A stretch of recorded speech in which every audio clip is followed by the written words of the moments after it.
Hey, everybody. We have a special guest here on the channel, Alex Fragnani. He is a PhD in management with an expertise in corporate foresight. And he has a YouTube channel that you can take a look at called Foresight Wisdom by Alex Fragnani. He is a speaker, a teacher, and the author of the forthcoming book called The Tao of Foresight, which is published with Penguin Random House, which is just an incredible publisher. So congratulations.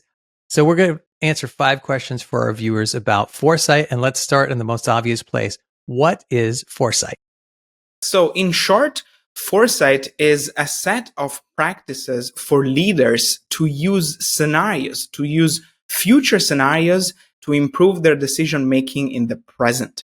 So leaders practice foresight with the other members of the organizations. They do not exclusively practice it on their own. And obviously, it can be applied to any topic depending on the industry you're working on as a leader. It could be applied to the futures of education, the futures of technology, the futures of AI, whatever industry you're working on as a leader.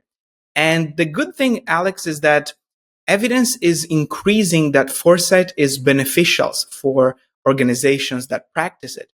For example, there is evidence showing that organizations practicing foresight are more profitable than those who don't.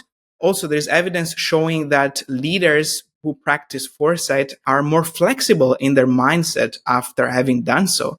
And also, a very recent and interesting study just published last year has showed that those organizations which practice foresight are more entrepreneurial. In other words, they see more opportunities in the future than those who don't. So evidence is increasing about the benefit of foresight. The field is growing, and it's so exciting. I love that. So one of the things I'm noticing is that you keep talking about practicing foresight, especially practicing foresight in a group. This is a process. It's an activity. It's not a trait like intelligence or another trait that's part of who a person is. So in ordinary day language, we say that person has good foresight. But when we're talking about corporate foresight, we're talking about this particular process of imagining futures and training our brain to think about our imagined futures and then coming back to the present and making different kinds of flexible, adaptable decisions based upon those scenarios we create. So that's one common misconception. So what are some other common misconceptions about what foresight means? Yeah, thanks, Alex. There are a lot of misconceptions, actually. I would say the most common misconception about foresight is that it equals forecasting. Forecasting and foresight are often confused. Now, forecasting is projecting data from the past, extrapolating data from the past into the future. And what it produces is indeed forecasts, right? So, for example, single point estimates in the future, like a demand of a product next year. And now the problem with that is that it sounds really straightforward, but is also very simplistic because the future might not be determined by the data from the past. And organizations, unfortunately, oftentimes, most often, base their operations on the forecast. Foresight is a bit different. Foresight opens up the space with different future scenarios of the future. So it doesn't look at where the trends of the past are going. So that's one first very common misconception about foresight. I would say another misconception, which is a bit more subtle, is thinking that foresight prepares you only to the scenarios that you prepare. Sometimes leaders understand the difference between foresight and forecasting. They understand that foresight is about several different scenarios of the business environment, but yet they might be misguided into thinking that foresight prepares you only to the scenarios you developed. And actually, that is a misconception because foresight is supposed to enhance your capability to be prepared to change in general. As you were saying, it's a practice. So let me give you an example. Let's say a leader develops a few scenarios with their organization on the futures of the business environment where they're operating. And those scenarios do not include, say, a pandemic. And then the pandemic occurs and that leader is totally unprepared if they did not approach foresight as a capability rather than as a preparation to those few scenarios. So again, foresight should help us to prepare to change in general rather than to the specific change envisioned in the scenarios. Okay, wonderful. So those two misconceptions are really related. One misconception is that it's the same as forecasting, where you see the line of data from the past and then we dot, dot, dot and extend it into the future to what we think is going to happen in one situation, whatever that data represents.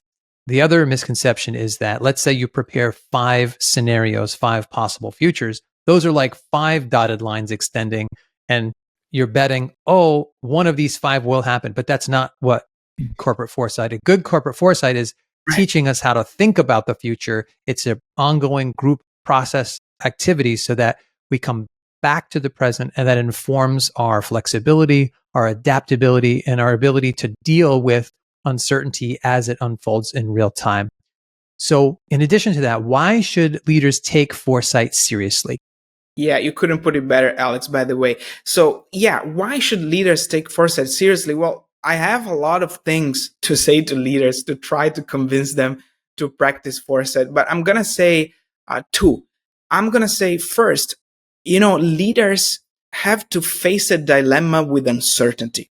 And that dilemma is that uncertainty is present, is not going to go away. In any business environment, there is uncertainty, but yet they cannot eliminate uncertainty. So they have to cope with it. That is the dilemma. And foresight can really help leaders to cope with uncertainty. Now, there is a quote, it's a short quote, which I really like, that conveys this really well, which is, as a leader, if you practice foresight in uncertain environment, is just like falling from the sky without a parachute, but there is no ground to fall on. So why is that metaphor so powerful in my view?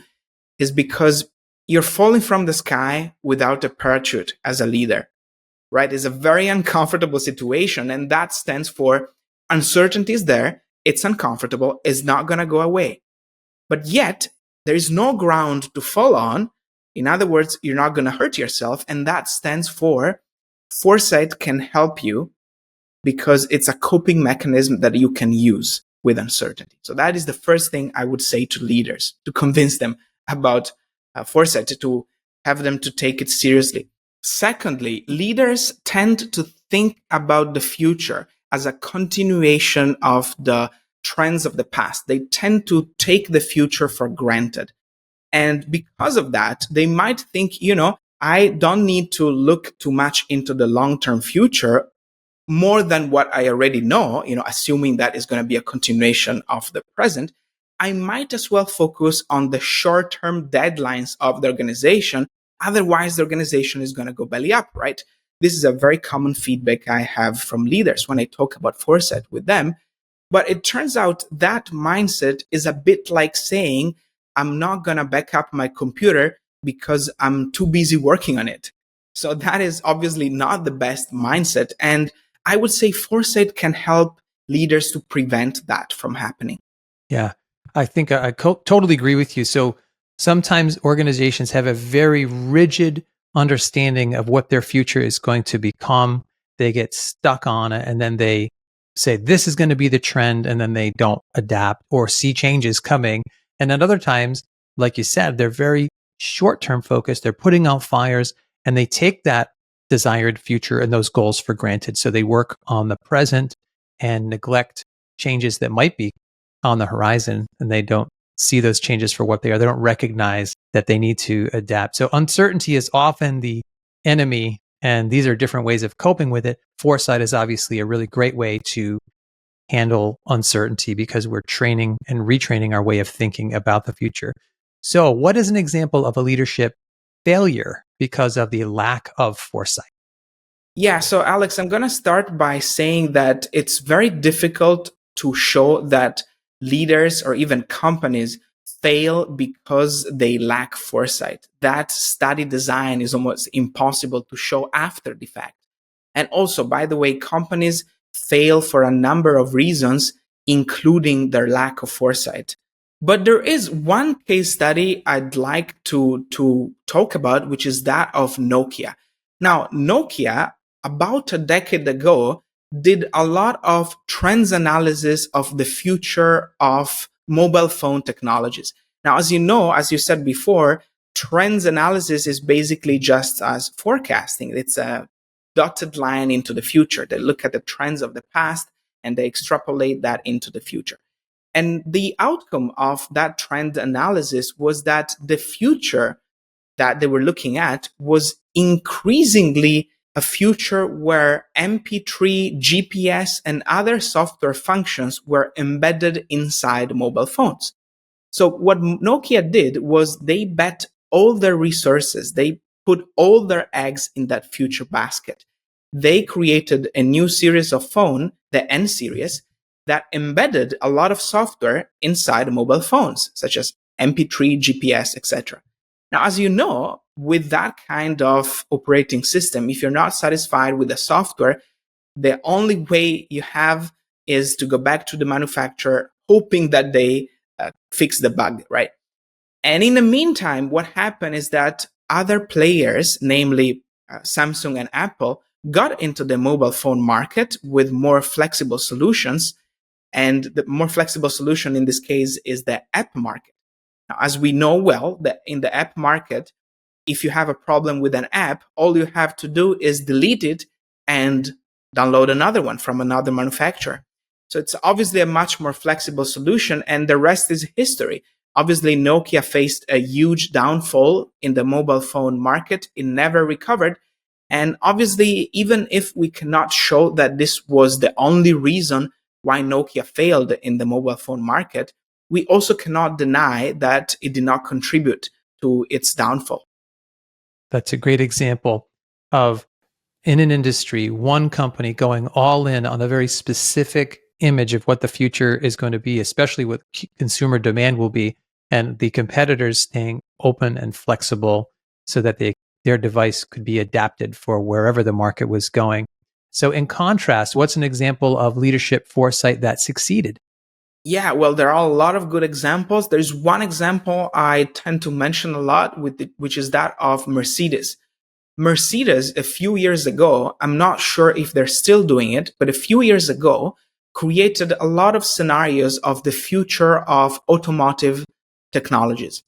And for each of those scenarios, they thought of potential future prototypes, potential future technologies that they could develop if and when reality started to resemble any of those scenarios. Now, the real cool thing about this case study is that instead of developing those prototypes in real life, what they did is they kept doing that, and they kept putting a lot of those prototypes in what they called a memory bank, an idea memory bank. So in other words, it's a storage of future ideas.